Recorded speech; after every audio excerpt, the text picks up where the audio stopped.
Follow the money. That's what I always say. You always follow the money. Yeah. This is Follow the Money with Mitch Moss and Pauly Howard on VSiN. Top of the morning to you. It is Follow the Money on VSiN, the Sports Betting Network. Mitch Moss, Pauly Howard. This show is brought to you by DraftKings. A lot to get to this hour. We have a fun NBA card tonight. One of the best regular season matchups of the entire year is being played tonight. Celtics are involved, highest power-rated team in the league. Here we have some line movement in the National Football League. And for those of you just tuning in or listening maybe a little bit later on today on the podcast, we talked to Matt Humans in the previous segment, VSiN host here, and he was running down a potential bet on the Steelers and Ravens game. Paul, he brought up a good point. So right now, Steelers are laying 4. You bet Pittsburgh minus 3.5 yesterday. You gave it out in pocket. What if Harbaugh comes out and says on Friday or earlier this week and says, you know what, I don't want to rest all of my starters the entire game because it's going to be too much time off. Mm-hmm. And I was here in 2019 when we lost the first playoff game. And they had more than 500 yards in that game against Tennessee when they lost. But he could announce that. But on the flip side, even if he doesn't, as Humans was saying, they have guys that have been in this spot plenty of times before who have a lot of reps in the regular season. And Harbaugh is phenomenal in the preseason, treating these games right. He's the best ever. No one better. I know. And Huntley certainly has won some big games. And as I mentioned yesterday, should have beat the Bengals on the road last year. So I would have no problem with him coming out and saying that too. I want to, even if Shanahan does it. Now McCaffrey's already out, but if he wants to get Purdy back on track and play him a half, I don't have a problem with that either. So I know you'll get eviscerated if something happens to him, but you can point about rest versus rust and all that time off, and maybe that could be a bad thing. Also, if I'm on this hot streak and I'm playing great football, I'd like to keep it going. Right. The last thing I would want would be 2 weeks off. How great the Ravens have looked in Lamar Jackson. Yeah, and it does add up to around 19, 20 days off if the starters do not play another game going back to last Sunday. So that's a long time, man. I don't know if you can knock the Steelers out too. That's another point. Do you want to see them? I don't know. I wouldn't want to see them. You certainly just obliterated Miami, no problem. There's a good chance. Well, I'd like to see Miami, Kansas City in the first round, by the way. This is the two teams that are in a mess right now. Actually, maybe Miami could go there and win that game. I don't have Miami winning against very many teams in the AFC. Maybe they can beat the Chiefs. I thought they kind of gave that game away over in Germany. Right. But if I'm Baltimore, I'm not worried about Miami. If I see them again, I just destroyed them, although you didn't have Waddle.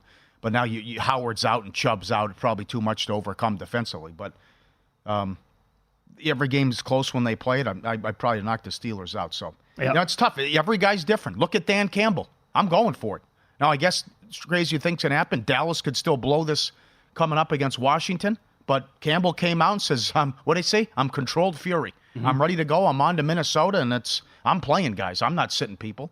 So that's what he's deciding to do. And I imagine it's got to be Nick Mullins. I mean, O'Connell can't put Hall out there. No. So I would think that'll be an entertaining, high-scoring game, and the Lions have been hot offensively. In fact, O'Connell has to go back to Dobbs before he goes back to Hall. I would agree with that, too. He has to. Now, some people are saying if they just stuck with Dobbs, they're in the playoffs.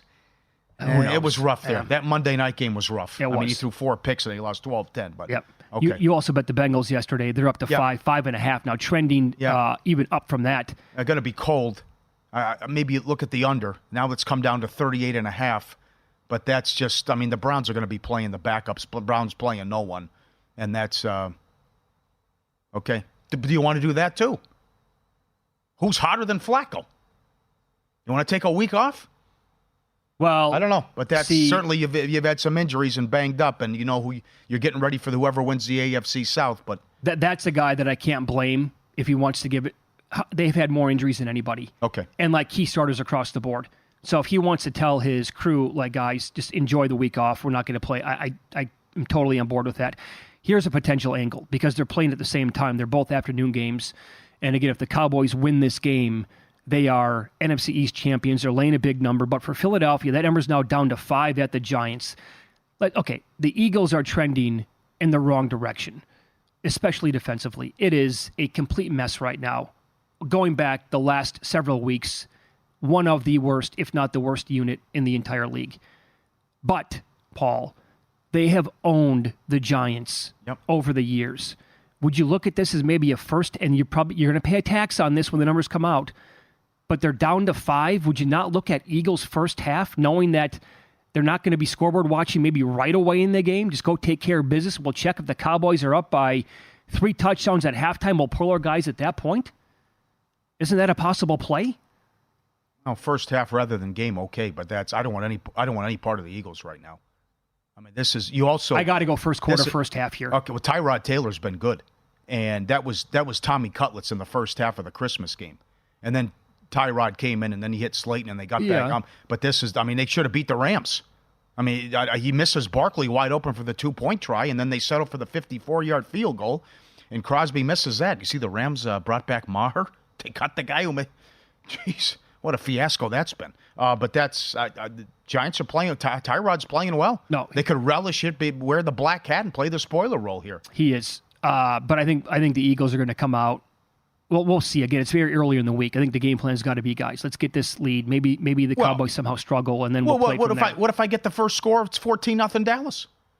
Washington's terrible. I mean, then it's like, what am I doing now? If I'm of course, maybe, but also maybe Sirianni has a game plan. We're not going to look at the score until halftime. Yeah. Maybe I'm not going to allow my coaching staff to get any wind of this. We're just going to go out there and have a game plan and then see what happens from there. The Packers are up to, they're 3. It's minus 115, minus 120 at some spots. No, you broke it down beautifully yesterday. I mean, the Bears would like to get this and finally beat the Packers, and the same thing happen to the Packers 2 years in a row. But Chicago would love to knock them out of the playoffs and stay hot here and finally beat them. And plus, the Packers, they blew them out week 1, and they ran their mouths too. Yeah. Rodgers calling Love, and you broke it down beautifully. And I think that was more just atrocious Minnesota. Now, Love played well. Oh, he did. And the Minnesota defense was awful. But that's just, you can't be serious with Jaron Hall there in that spot and how bad he was in the first half. So, remember, 2 weeks ago, Bryce Young went up and down the field on this Green Bay defense. Scored 30 points on him. Threw for 100 yards last week. Come on, against Jacksonville. Yep. Now, again, I'm waiting for Green Bay to go to 3.5, but I think it's going to get there eventually. That's when I'm going to grab the Bears. One of the reasons why I was high on Green Bay this year, and I bet them a lot of different ways. I bet their win total over 7.5. I bet them to make the playoffs. If they win, they're in. I don't have a lot of confidence that they're going to win this game, however, and I bet them to win their division, which is a loser. But the one thing I said is Aaron Rodgers he was not great last year. That was not a typical Aaron Rodgers year. It was one of his worst years ever, in fact, that he's ever had in a Green Bay uniform. I said, why is it possible, or why are people thinking that Jordan Love can't be better than Aaron Rodgers in his first year? And that's why people were down on Green Bay. Well, here we are at the end of the year. Guess what? Jordan Love had a better year this year than Aaron Rodgers did last year. And several guys have been out, including Jones, much of the year. That's right. And Mr. Watson, no doubt. They've had a ton of injuries No doubt. How about this late game? And this is, how do you think this is going to go for me? I have Seattle's win total over and Arizona's win total under. Mm-hmm. This is a brutal beat if Arizona goes over their win total. Brutal. Now, the one thing, put the Kyler Murray thing to the side. They're 4-12. They beat Dallas, likely a 2 seed. With Josh Dobbs. Yeah. They beat Atlanta, okay. They won at Pittsburgh. Oh, yeah. 6-point dogs. I got to tell you, Mike Tomlin, this is atrocious. Why were you starting Trubisky over Rudolph? You've been a playoff team easy. What are they, 9-3 now in games that Trubisky doesn't play? That was horrible, what Tomlin did there for that stretch where he didn't play Rudolph. And then they go into Philly and win this game. So then they can take out Seattle? I mean, it's one thing to win 5 games to go over the win total. But they'd have 4 wins with Murray.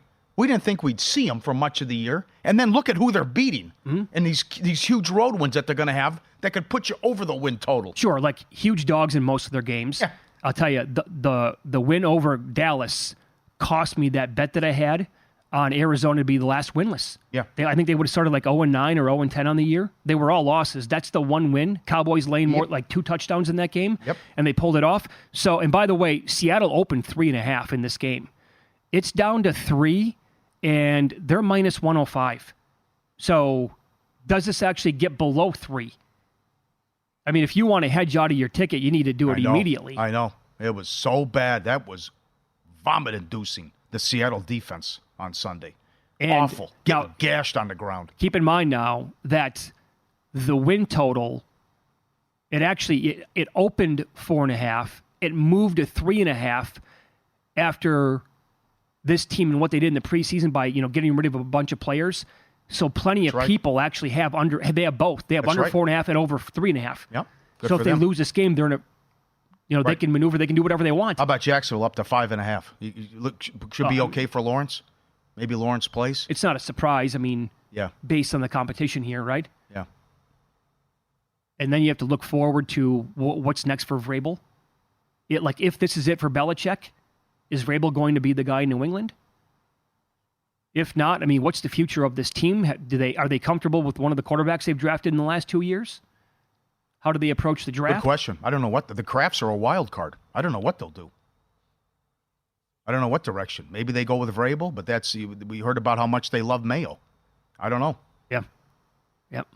That's a tough decision, but that's a game. I don't care where the game's being played. Jacksonville's got to win that game, and if it's Lawrence, absolutely, they got to win that game. Tennessee was a horrible showing against Houston. Are you comfortable with Jacksonville paying Trevor Lawrence $250+ million? Because I'd rather do that than give Fields $40 million a year. Yeah, they're going to have to do it. I know. He had some moments. I know. They were right. A few. It's a tough call, but you're stuck. You have to do it. You're pot committed. Yeah. All right, NBA's up next. Again, one of the best matchups of the regular season tonight, and another indication of how high their power rating is. That's next here on VSiN.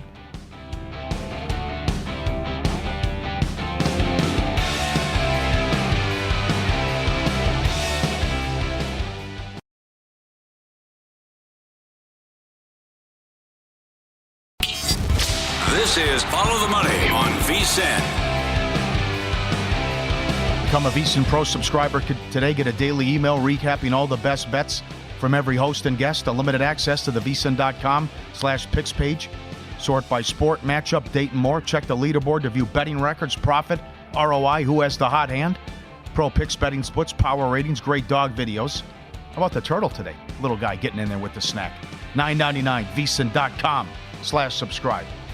All right, some NBA action here. We did have a nice card yesterday, and we'll get into tonight's schedule coming up in a second as well. Nice win for the Clippers. Kawhi was back. Yep. Thank you. Good win. Game number 1 with OG Anunoby for the Knicks. Good game. They beat the Timberwolves. I'm concerned about the T-Wolves in terms of my... Why? Why? 1 seed and also division. I'm concerned about road games, and are they going to have this great record to get the 1 seed or win that division? Because certainly Denver's schedule is so easy the rest of the way. I just down 20 in that game. Would you go out? Were you partying? Well, maybe that was the case. It was an early start. Yeah. Down 20, though? Nah, it's one game. It's a long season. They play in a really good division. Yes. But you're live to all this stuff if you have it. Well, I'm really on board with your team.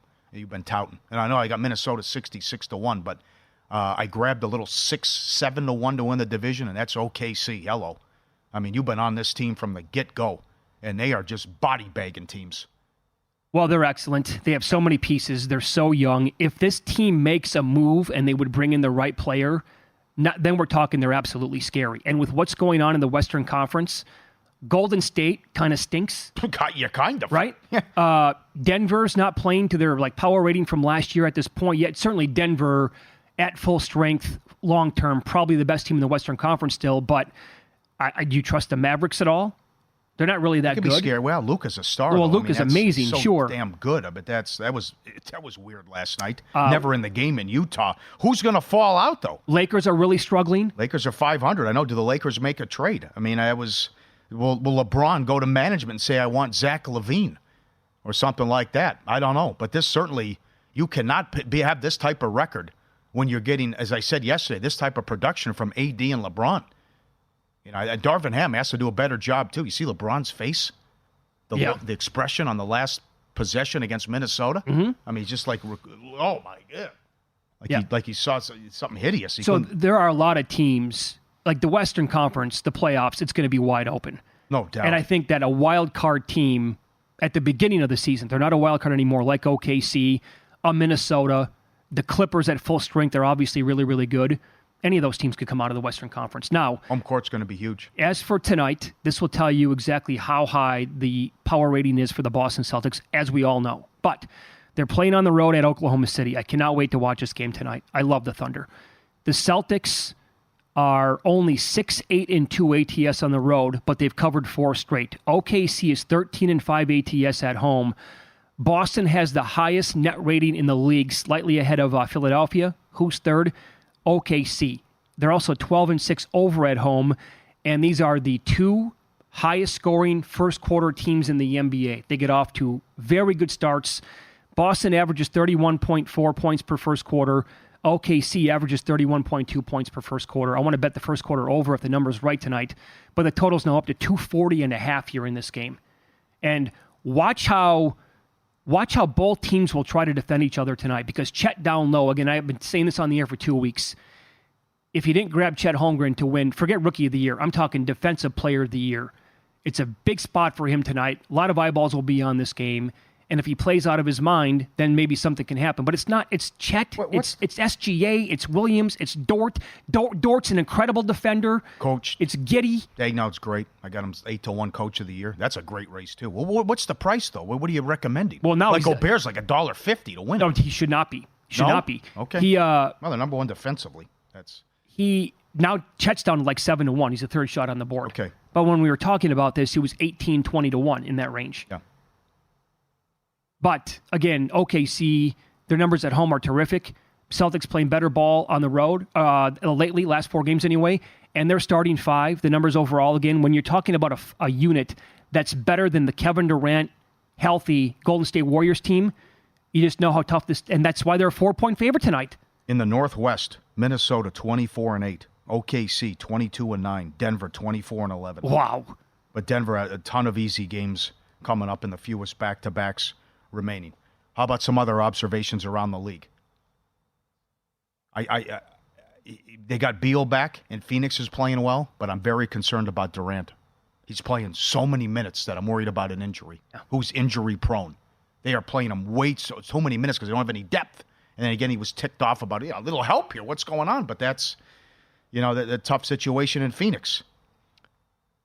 The Knicks made a trade. OG looked good yesterday. They might make another trade. Now we'll see if they make another move as well. But certainly that was a big trade they could have, and the playoffs could be absolute madness in the NBA. I expect the Hawks to trade Murray. This is an unmitigated disaster. When Murray and Young are on the floor together, they've been outscored. Their net rating, it's a minus. Think about that. I mean, we could go for 20 against it. They're so bad defensively. So that just isn't working, and their record's hideous. That's the thing, right? So they need to mix something up because they have an elite offense in the NBA. Yeah. Their starting 5 is very... they're top 5 offense. Oh, they are. Yeah. I think they're 13-19. And super fast pace. Yeah. And Jalen Johnson recently came back. That kid is playing great basketball, but they can't defend anybody. So it's a bad combination of players out there. They need to... Do they trade Trae Young? I think they're going to trade Murray. Yeah. I'm not a Trae Young fan, but I think it's going to be Murray. He apparently kicked that around. I don't think it happens. No, right. He washed... He took all Atlanta Hawks stuff off his Instagram, I guess. Murray did? Murray did, yes. Well, who falls out, though, too? I mean, look how strong the West is. And Houston's the 9 seed right now. Golden State's under 500. And maybe Ja just destroyed any chance Memphis had. Because they're 10-22 and he missed so many games. Now they can't even get the play-in. I don't know. Yeah, they have to make up a lot of ground at this point. Yeah. Now they're only 5 back of the Lakers and Golden State, but that's a tough hill to climb because it's like, he gets sick, misses a game, they lose. He could get injured. I mean, you're going to be running out of time here because you're behind the 8 ball. Right. Another game that we have tonight, you mentioned the Grizzlies. So they are laying double digits, higher than that actually. Not just 10. They're 11.5, 12 against the Spurs. San Antonio is 6-10 ATS on the road. Now, the Grizzlies lost 3 straight ATS after winning 4 straight when Ja returned. I know he missed a game again. This is how bad the Spurs are. They are dead last in the NBA in net rating. They're negative 11.7. I went back and looked last night. That is the worst since the Charlotte Bobcats went 7-59 in the shortened 2011-2012 season when they were negative 15 net. That's how bad the Spurs unit is. They're also, they play in a lot of high-scoring games. The Spurs are 13-3 over at home, but they're only 8-8 on the road. So they're a high-flying attack at home compared to when it's break-even so far on the road on the year. But again, they're playing these super high totals anyway. I don't understand some of the stuff Popovich is doing. Lineups and who's playing where. And, hey, I got a guy who's 7'5". Let's not play him near the rim. I know. I don't know what's going on. I question a lot about what Pop's doing here. So especially how they're using Wembanyama. I'll give you another one. The Bulls are playing at the 76ers tonight. Yeah, just beat them. Yeah. And they're catching double digits. Yep, it's 10.5 Philadelphia. Total is, creeping up to 225.5. 76ers again, second best net in the league. They're plus 10.3. They're also the second best ATS team at home in the NBA. They're 12-4. They're 21-11 over on the year. Bulls are 9-5 over on the road. And that is taking a little bit of money here this morning. More trades from Toronto coming? Siakam? Would you blow it up in Toronto? I don't know. They look good last night. I'll tell you that. Like what? I want to know what the Cavs do with Mitchell, because he has no intention of re-signing there. So and they've had so many injuries that they've had to deal with too. So that was a great trade that happened over the weekend and benefited both teams, and more with Brian Mahoney, who covers the Knicks coming up. Here's what I'm curious about, because there were rumblings early on in the season, maybe Siakam to the 76ers. Yeah. Well, what that trade told me over the weekend was that if the Raptors are going to be willing to move more guys, they're not afraid to move inside their division. Yeah. So if Philadelphia can be a player here, get on the phone with Toronto and say, okay, what do you want for Siakam? Do we have what it takes? If that guy would go to the 76ers and they would not have to break up their core, man. Well, you mentioned OKC. Who has a better situation and better than Presti? Oh, they got 1,000 draft picks. They got 1,000 first-round picks. And it's all this team protected, and this could be top 10 and all this. Yeah, absolutely. You make a move for the right guy, they might be the best team in the West. Oh, it was fascinating to watch. Absolutely. I mean, because and maybe the East maybe it's just Boston and everybody else. Could be. That could be. But then again, we've been doing this for years, and Boston has choked the last couple of years. Sure. Yeah, it was supposed to be the same thing last year, But they're right? starting five, and again, you get Porzingis healthy, it's almost not fair. I'll say that this. Starting five that they have. By the way, the Pacers, after coming back and beating the Bucks last night, 3-1 against Milwaukee on the year. I wouldn't want to play him in the first round. With the way Halliburton controls the game? Number one, yeah. Great offense. Oh. All right, so how will the Ravens treat Week 18 against the Steelers? Will Coach Harbaugh sit everybody? Will starters play a half? We'll ask Glenn Clark, who covers the team in Baltimore, next here and Follow the Money. It's VSiN, the Sports Betting Network.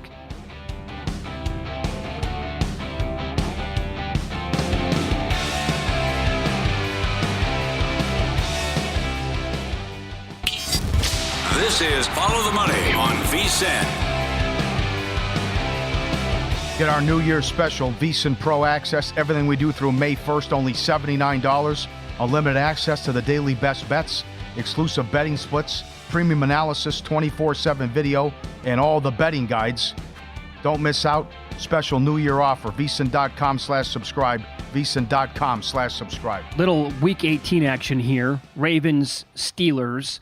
Pittsburgh a 4-point favorite. Glenn Clark joins the program now. He covers the Baltimore Ravens for PressBox Online and 105.7 The Fan in Baltimore. As always, Glenn, thanks for the time today. And when we were doing team previews back in the summertime, you came on, you talked about the Ravens to us, and you found a great prop bet on DraftKings. They had a huge menu, and it was for any player. You didn't know which guy it was going to be, but it was labeled, will any player for the Ravens score at least 10 touchdowns?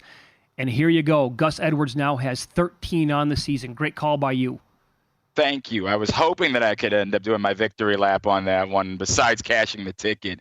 Yeah, I actually thought it was going to be Mark Andrews. That was the number that I really liked there. But there are a few things in life more reliable than Gus Edwards in goal-to-go situations. He has been outstanding. 13 touchdowns. That was a big winner for me. And so I guess the only thing more reliable is if your kids are home from school for a week, then you're going to end up losing your voice. So I apologize, boys. Mitch, Pauly, always appreciate it, man. By the way, before we get into this game, isn't that the beauty of the organization? You thought it was going to be Mark Andrews. Well, he goes down a while back with a season-ending injury. Well, who's up next? It's Isaiah Likely, who I called in a full season might be a top 5 tight end in the entire league. You didn't know if it was going to be J.K. Dobbins. He goes down. Well, then it was Gus Edwards, but then they drafted a guy named Keaton Mitchell, who was awesome. Like this team just does an awesome, it must be a combination of both, right? Finding those hidden gems, but also developing them and playing the right system. I would argue that development has been the thing the last few years that had been a question mark for the Ravens. I think you think about there was a dip in drafting in Ozzie Newsome's late year before Lamar Jackson. There was a dip in drafting where they were taking guys like Matt Elam and Terrence Brooks and Arthur Brown, names you'd never remember in early rounds.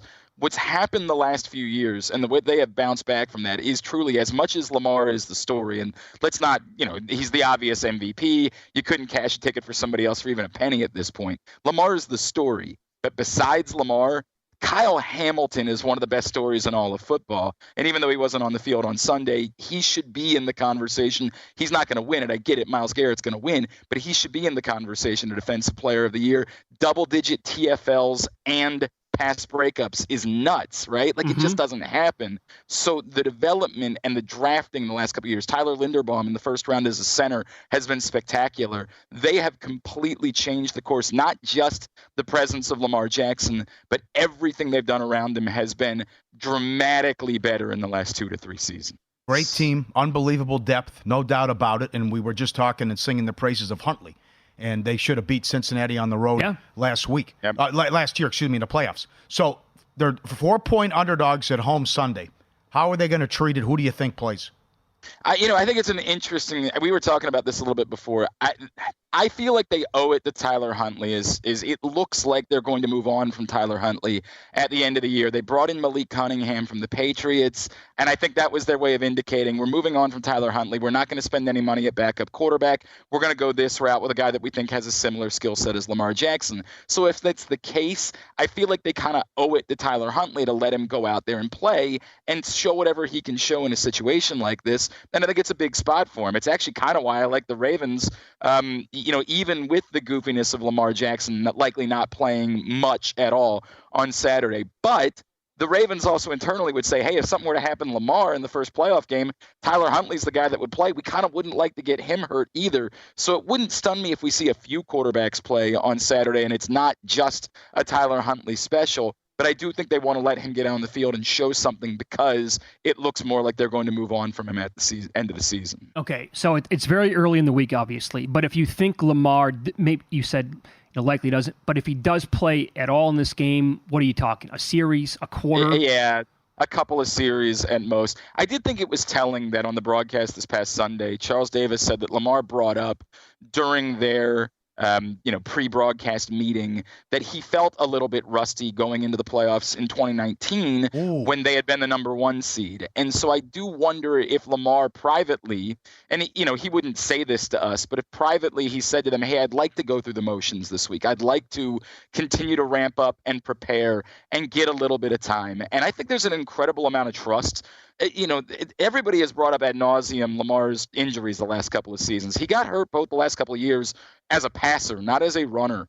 The trust that this organization has in Lamar Jackson to try to take care of himself in this spot, I think is very high.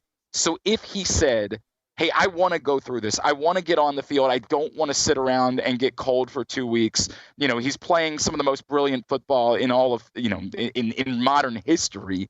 I think that they would give him that opportunity to go out there. Now, if it is, to your point, it's a very small amount of time. It's 2 series, something like that. And it's largely him handing the ball off and getting away. But I do think that would be something they would defer to Lamar Jackson. If his choice was, I would prefer to be on the field, I think they would listen to that and let him have an opportunity to get out there. Is there anything here potentially it's a division rival, the hated Steelers, and we don't want that team to make the playoffs? I don't think in terms of who's going to play, but I absolutely think there's going to be something for that as far as the guys that are on the field. And it's funny because John Harbaugh brought this up again yesterday, and we all know this. This isn't the final preseason game, right? Like you don't have a 90-player roster to work with, and the Ravens have enough banged-up defensive players that aren't going to be active on Saturday. Kyle Hamilton, Marlon Humphrey, chief among them, Brandon Stevens, that they're not going to be able to just put whoever they want on the inactive list. They're going to have to play some of these guys. So the guys that are out there, the Rashad Batemans of the world who have played well, Isaiah Likely is going to play on Saturday.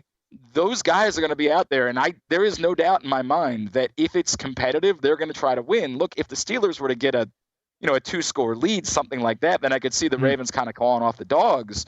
But the guys that are going to play on Saturday, they're going to want to be competitive. There's no doubt. And the fact that they lost to the Steelers earlier this year in one of the most bizarre games of the entire season, where the Ravens had, I believe, 9 drops in that game, and Lamar was the number 1 graded player, according to Pro Football Focus, and yet lost in Pittsburgh. I think that the guys that are on the field are going to think about that. I expect the guys that are out there to want to be competitive and to want to give it a go as long as it's a close game. So yes, I think that there is something to it. I just don't think it's going to be the determining factor in who plays. I remember the comments when the injury happened. If they go to the AFC title game or the Super Bowl, could they get Andrews back? Yeah, it doesn't look like it at this point.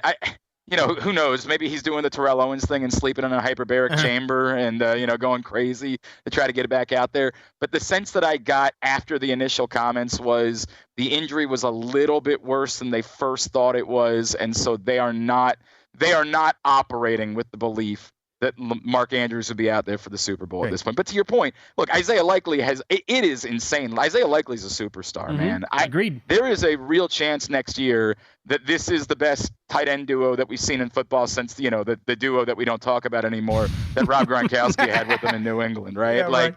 This really is looking like it is going to be a special combination of players. Isaiah Likely showed us some things, but I don't think any of us saw this coming. This guy is a star. There's a prop bet up here at Circa. 49ers, Ravens against the field. Who do you want? My buddy Aaron Oster passed that along to me yesterday. It's juicy. Who in the NFC? The only other NFC team that you think has a chance is the Rams, right? That's the only other team that I would feel anything about there. There's a couple other teams in the AFC that you think something about. Obviously, the Bills. I don't know. I would probably be on the side of the 49ers and the Ravens in that prop. That's a really juicy prop that I feel like I would take a shot at. Okay. Well, to follow that up then, take us inside the Ravens locker room here. The organization, the pecking order of teams that they don't want to see in the AFC playoffs would look like what? Oh, boy, you got to talk about the Browns in that spot. There's just so much that, the fact that the Browns came into Baltimore earlier this year and ran the ball as well as they did. For everything the Ravens are good at, they do not have a great run defense. And you saw that early on with Devon Achane. Even as the Dolphins ended up getting blown out, he had a big game.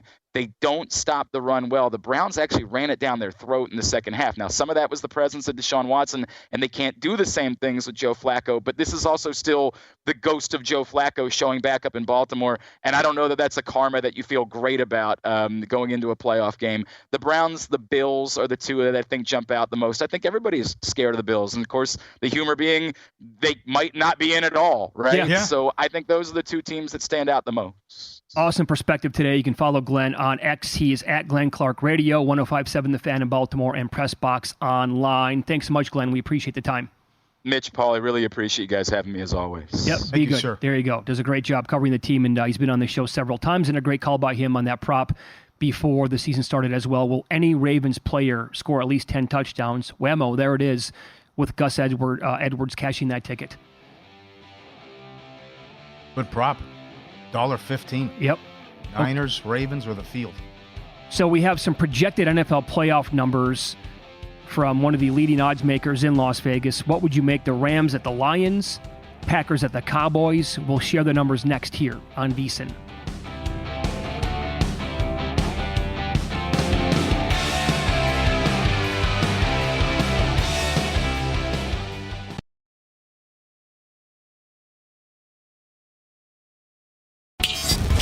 This is Follow the Money on VSiN. New customers can bet $5 and pocket $150 in bonus bets instantly, and you get the league pass for the rest of the season. What a deal. Download the app, use promo code VSiN when you sign up. Celtics Thunder tonight, DraftKings Sportsbook.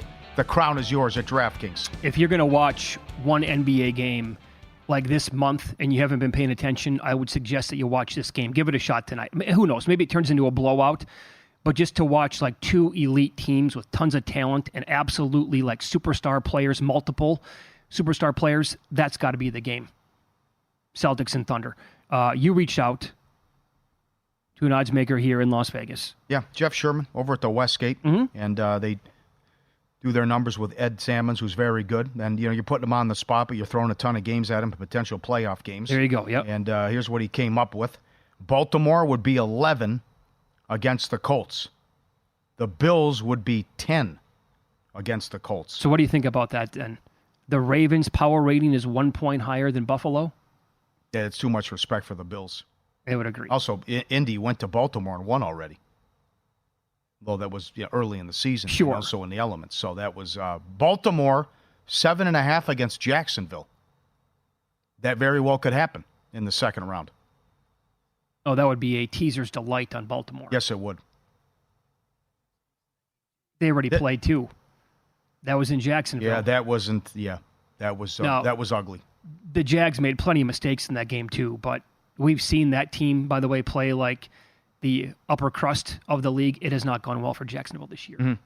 Here's one well, we know this because I'm not going to ask them, give me 30 possible matchups. Yeah. But we know the Colts and the Texans are pretty much power rated the same. Sure. Because you see Indy's laying 1 at home in the game Saturday night. They have Jacksonville 1 at home against Cleveland. This is where I disagree big time. Oh, mamma mia. I reached out to our guy Fitz. I think that Cleveland's favored, and I think the public drives it up to 3. That would be nothing but Cleveland money. If that game's played tomorrow, Cleveland against Jacksonville. Oh, they would get bombarded, I would think, with Cleveland money. Just played. Flacco went crazy, threw all over him. High-scoring game, but I think Cleveland's favored in that game. I would have to bet Cleveland in that spot. Yes. At that number. Right. I want to see this game. Detroit 5.5 at home to the Rams. Stafford returns. Are you surprised by that number? It's a little high. Now, we kicked this around watching games on Sunday. Mm-hmm. I threw it out there. The feedback was maybe you make the Lions 3. In my opinion, I said I think you got to make the Lions at least 4. 5.5 would be a higher number than I made it, obviously. But well, they look good Saturday and should have won. You still got to respect them. They're good. They're a good football team. Rams are hot. That's 6 of 7. Not going to disagree. And the loss in Baltimore in a game they should have won. So this offense is humming, which I know the Giants were right there, but then again, you get that fluke 94-yard punt return, and then still with Stafford, you get the good and the bad with that horrible interception that he had. Dallas 8.5 at home to the Packers. What do you think there? It's a lot of points. I think Dallas would bury him. That would be the second leg of my teaser, actually. Uh-huh. I would tease Dallas down to 2.5, and the other one was, well, that'd be a first-round game. Maybe you can make it an open-ended teaser. It'd be Baltimore down to 1.5, we got that against Jacksonville. See, this is the thing, right? Based on, again, what happened last week. McCarthy against his former team, the storylines all week with that game. I don't know if Green Bay would go to Philadelphia and win, but I can tell you right now that Eagles defense would not want nothing to do with Green Bay's offense. And maybe the Eagles win by 10 points. It's probably going to be a high-scoring game. Packers can win that game. I don't like Green Bay's chances to go to Dallas and win. Okay. There's a lot of questions, too. Is Watson coming back? And what are they going to do with Alexander? Not only for the rest of the year, but also because he was suspended, but they're also looking at he's due like an $8 million bonus in March, and that's going to determine once they, slurp some soup together and decide if they don't pick that up, they're going to probably get rid of him. That they just had it with the guy who makes $20 million a year. He's an odd character. Yeah, he is. Again, as you pointed out, had a $700,000 workout boat. Just show up. Yeah, I forgot that too. That was very important. It was mentioned in the story. He blew it off. He didn't even show up. Oh, not a big deal to me. He's got the sunglasses on, and when the shoe fits. I mean, I'm from Charlotte, so I'm going to anoint myself a captain. Yeah. And I call the coin toss wrong. You said defense. Did you mean defer? Right. Yeah. Same thing. Yeah. But what does it mean for this year, though? He's still really good at what he does when he's out there on the field. Right. C.D. Lamb, you're going to need him. I know. Or A.J. Brown, whoever. But sure. Now, did you see this, by the way? Not to mention Green Bay also. Remember, Green Bay beat the Rams. Stafford didn't play. Green Bay could go to Detroit. True. Be a rematch did that already on Thanksgiving. That's right. Now, Tyreek Hill, because of late season injuries, not racking up as many yards as he was to begin the year, and C.D. Lamb coming on. C.D. Lamb is actually not that far behind Tyreek Hill to lead the league and take down that preseason bet. Yeah. Most receiving yards. He can pull this off. I think he goes off Sunday, don't you? Well, look at the team he's playing. I know. Come on. The total went down 5 points. I don't get that. That was 49. It's down to 44. Well, it's Tuesday. Is it? Washington's not stopping anybody, even. Yeah, but are they going to do anything at all offensively in this game? Does it matter who the quarterback is? They're going to be under duress the entire time. I mean, this, to me, if they really want to get Lamb the receiving yards title, he could have 8 for 180 in the third quarter. Uh-huh. Yeah. And just because it's the worst passing defense. Is this getting enough attention? Or maybe it is. I don't know. I cannot believe that Tony Pollard has done nothing this year. I'm stunned by that. And they're still in this position, though. So it's like... Well, when we revisit season-long bets, that's not going to be a fun one to go over for me. I was all over Tony Pollard and Amon-Ra St. Brown this year for Offensive Player of the Year. It's like Milrose said yesterday. You win some, you lose some. But here's the problem. I think the handicap I had on Amon-Ra St. Brown was correct because the results are there. The guy's been phenomenal, and he is a fantasy monster. I also think the handicap on Tony Pollard was correct, but the results have not been there. Now that he's the full-time running back, he's not splitting time with a guy like Zeke anymore. He was right away, and I pointed this out on the air. He was ahead of Christian McCaffrey halfway into the season with red zone touches. Guy couldn't score. They're feeding him the ball the entire time inside the 5, inside the 10, and inside the 20. Nope, nothing. Just could not get into the end zone. So that has he had the opportunities, but it didn't pay off in the very end. And I thought he was going to be just phenomenal this year. Not the case. Okay. I'm surprised at your opinion on that. I think Dallas can get 30, 34 on this year. And certainly, whether it's garbage time or something, that Washington could put something in there. And Howell's been atrocious, but still. Well, I don't know. It's very early. Is there weather in D.C. this week? Is that potentially why? It is January. Are we going to get some wind, some rain potentially? And are you convinced they're going to score if Sam Howell's going to be the quarterback? Are we going to see him the entire time? I guess it's more of an indictment on what's gone on with Philly. But, the guy, they could have won both games against Philly, and he was great. And he played well in Seattle. And now there's the last month. Oh, boy, he's been bad. Well, I guess. But we also remember what happened on Thanksgiving. That was just Dallas, the avalanche in the fourth quarter, and what they did. I know. Howell with the pick six again, but that's what he does every game. I guess the signs were there in those two Philly games about how bad that defense is for the Eagles. I think it's more of an indictment on the Eagles' defense, by the way. Yeah. Now, I actually think, too, with this number at 13, I think the Commanders are so bad right now that, would you bet them against Carolina? If Washington, let's say that they're a small favorite on the road against Carolina, you want anything to do with the Commanders? Where are they good? Yeah, it's ugly. They need a whole reboot. They're really, really bad. Right, and I don't know what do you? I want to see what they do with Kansas City's power rating once we get when Kansas City it's playoff time. It's Mahomes. Okay, it's been ugly the whole year, and you kick 6 field goals to win and cover against Cincinnati. It's completely flipped. The defense is nasty. But this between Scantling and other drop, they boot him off the field. Kelsey didn't have a catch in the first half. This is bizarre what's gone on. What are you willing to lay with Baltimore at home against KC in the playoffs? I'll make Baltimore... I'll go 6.5. You'd lay that many? Yeah, I would. I don't respect this Chiefs team. I think you'll get a smaller number than that. Yeah, probably on. They were on reputation, and yeah, sure. Look at the fight that the market just had with Miami at Baltimore. Got up to 4, right back down. Yeah, well, I'm not saying that's the line. You're saying how high would I would? Oh, yeah, I would. Yeah. So if it's but I just don't respect Kansas City at all right now. If it's Baltimore 3.5 or 4 in that game, you're laying the wood, big time. Yeah. I can't get over this Buffalo power rating. I know. You're telling me the Westgate's making the Colts at Baltimore, Ravens 11. But the Bills will be laying 10 against the Colts. They're right there. They're just barely a shade behind. I'm watching a different game. They're winning, but it hasn't been pretty. They're plus 3 in the turnover differential against New England and get a pick 6, and they almost lost at home in a game they had to have. Yep.